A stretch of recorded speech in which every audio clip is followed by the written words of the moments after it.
Growing up in Brazil was really exciting. You know, it's a really wild country, as people seen it and the notion.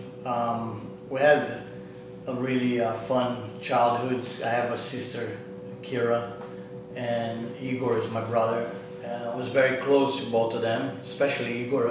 Me and Igor, we did a lot of stuff together, got in trouble together. There was one point where we got kicked out of every school that we were on. We were in a religious school first, and we got kicked out because Igor drew like a nun with a dick in her face or something, and that got us kicked out of that. So that was it for that school. Then we went to military school, and at one point, some kid brought a frog to school, and everybody and start kicking the frog. I actually regret that. Poor frog. You know, we kicked the frog to death.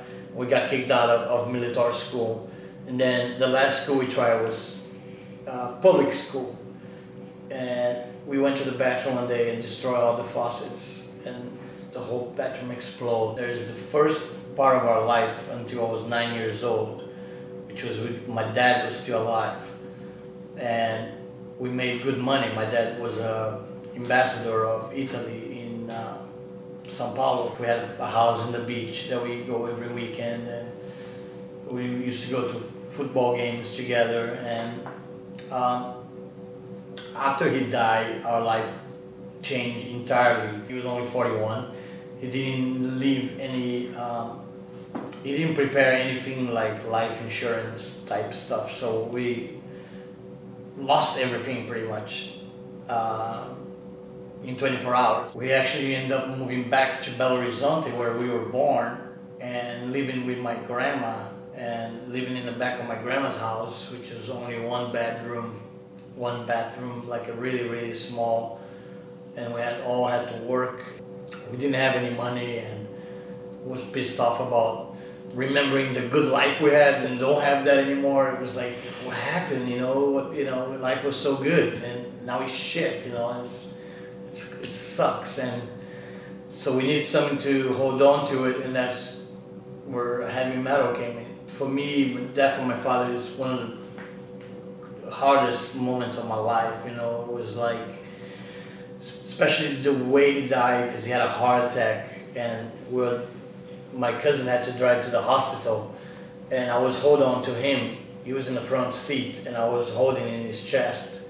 So pretty much his last breath was with me, you know, so that was really heavy. And when we got to the hospital, they took him in, and I knew he was dead. For some reason, I just knew, and my aunt came to talk to me, and she was like saying stuff like, oh, he's gonna be okay, you know, he's just doing surgery.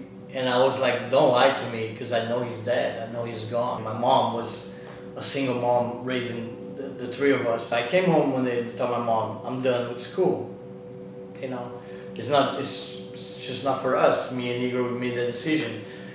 And I told her, I want to be a musician, you know, this is what I want for life. And she was actually really cool about it. She said, you know, I'm gonna agree with that, but you're gonna have to go all the way. You can't come tomorrow or next week and say you're done with music and you want skateboard or surfing or a new hobby. You know, you're gonna stick with this for the long run. And which was great for her to be like that, because it made us take music really serious. Say hell with school, let's make a band, be musicians, and follow that dream. And it took a long time, but eventually the dream came true. I have 4 grandkids. 4 grandkids? Yeah. And you have 7 kids, right? Yeah. Yeah, 2 that are really mine. Yeah. The other 5 are adopted. So my duty as a grandpa is, one of my duties is to take them to movies, which I do, and I take them to see everything, you know, like Oz and Cars. And it's so cool because we took the young one, Rocky, on tour. And he didn't know what I did until he finally saw the show. And he went crazy on the side of the stage. He took his shirt off. He was like headbanging. we corrupted him. He was only 6 years old, and we turned him into a metalhead. It was like corruption. And then he realized that's what I do for a living, and he was completely blown away. Like, oh my God, my grandpa is so cool. He goes there and screams, and people go crazy.